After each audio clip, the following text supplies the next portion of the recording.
Welcome back to my channel, Daily Reflections with Father V. Today is Monday, September 11th, and the readings for today is from Gospel of Mark, chapter 6, verse 54 through chapter 7, verse 8.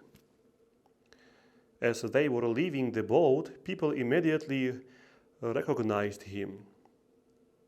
They scurried about the surrounding country and began to bring in the sick on mats to wherever they heard he was. Whatever villages or towns or countryside he entered, they laid the sick in the marketplaces and begged him that they might touch only the tassel of his vestment. And as many as touched it were healed. Now, when the Pharisees with some scribes who had come from Jerusalem gathered around him, they observed that some of his disciples ate their meals with unclean, that is, unwashed hands. For the Pharisees, and in fact all Jews, do not eat without carefully washing their hands, keeping the tradition of the elders. And on coming from the marketplace, they don't eat without purifying themselves. And there are many other things that they have traditionally observed: the purification of cups, the jugs and beds. So the Pharisees and scribes questioned him, "Why do your disciples not follow the tradition of the elders, but instead eat a meal with unclean hands?" He responded, "Well, did Isaiah prophesy about you hypocrites, as it is written, 'These people honors me with their lips, but their hearts are far from me. In vain do they worship me, teaching as doctrine human precepts. You disregard God's commandments, but cling to human tradition." Today's Gospel reading from Mark invites us to reflect on the significance of Jesus' ministry and the importance of remembrance, especially as we approach September 11th.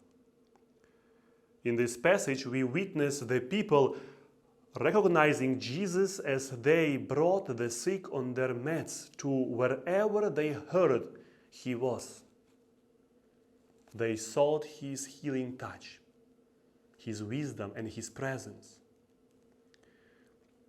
In a similar way, we remember the events of September 11th, the day etched in our collective memory. We remember the lives we lost, the heroes who emerged, and the unity that emerged from the ashes.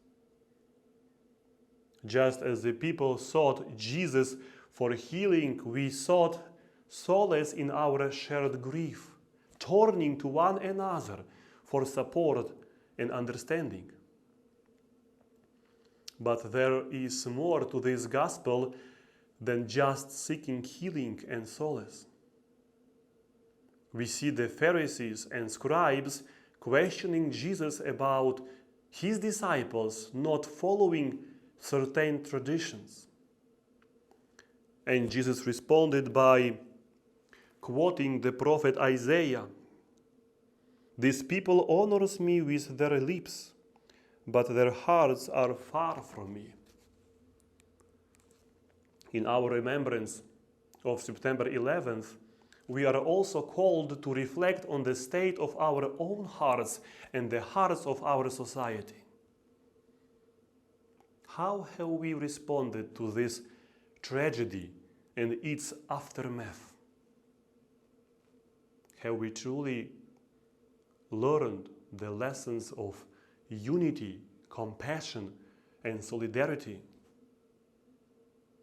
Or have our hearts become distant from the values we claim to uphold?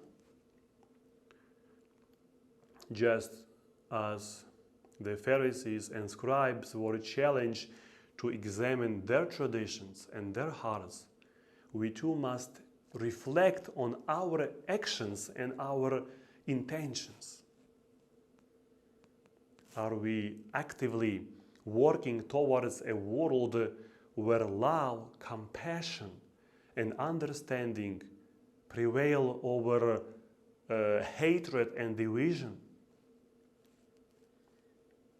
Let us remember September 11th not only as a day of sorrow, but as a reminder of our shared humanity and our duty to seek the healing touch of Jesus in our hearts and in our world.